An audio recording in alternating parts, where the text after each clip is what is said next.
नुकतीच पुण्यामध्ये घडली। यामुळे स्कूल बस स्कूल व्हॅनच्या सुरक्षिततेची जो मुद्दा आहे तो पुन्हा एकदा उपस्थित झालाय।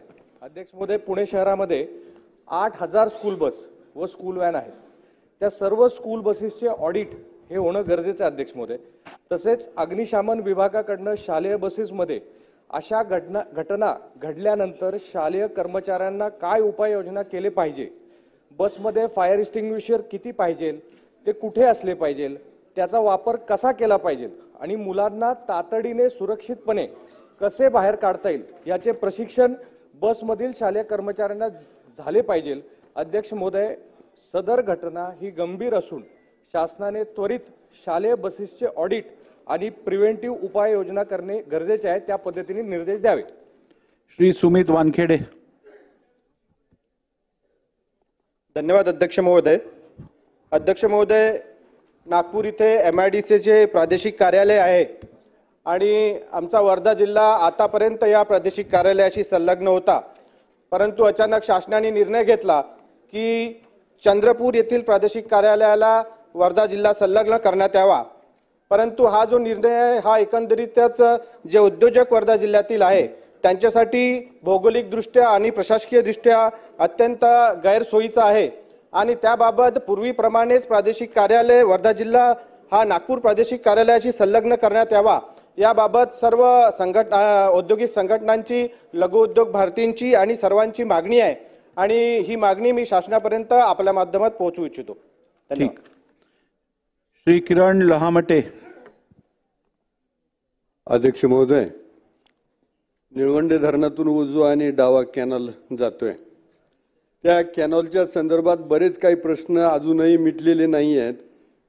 शेतकऱ्यांच्या जमिनीमध्ये जे खड्डे बाजूला घेतलेत, मोठमोठे खड्डे आहेत ते, त्याचबरोबर त्या कॅनलमधून पाण्याची जी गळती आहे ती मोठ्या प्रमाणात आहे। पिकांचं नुकसान खूप मोठं झालंय आणि काही ठिकाणी पूल नाही आहेत किंवा पुलांना जो स्लोप द्यायला पाहिजे तो प्रॉपर दिला गेला नाहीये बाजूनं, त्यामुळे बरेचसे ॲक्सिडेंट होऊन जवळजवळ 3-4 जणांना प्राण गमवावा लागलाय आणि त्यासाठी अकोले तालुक्यात 2 दिवसापासून मोठं शेतकऱ्यांचं आंदोलन या थंडीमध्ये चालू आहे। कॅनलमध्ये बसलेले आहेत, पाणी खालच्या भागात नेलं त्याबद्दल त्या लोकांचं म्हणणं काही नाही, परंतु तिथले जे काही प्रश्न मिटायला पाहिजे ते आतापर्यंत मिटले नाही। म्हणजे ज्या स्थानिकांच्या जमिनी गेल्या, ज्यांच्या धरणामध्ये जमिनी गेल्या, त्या लोकांच्या डोळ्यामध्ये आसू आहे आणि इतरांच्या डोळ्यामध्ये हसू आहे, चेहऱ्यावर हसू आहे।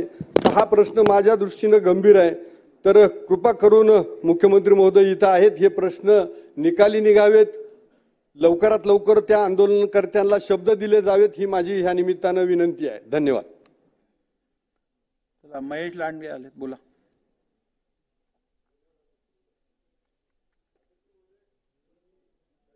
मुद्दा आपल्या समोर माझ्या शहरातला सभागृहापुढे मांडतो मी।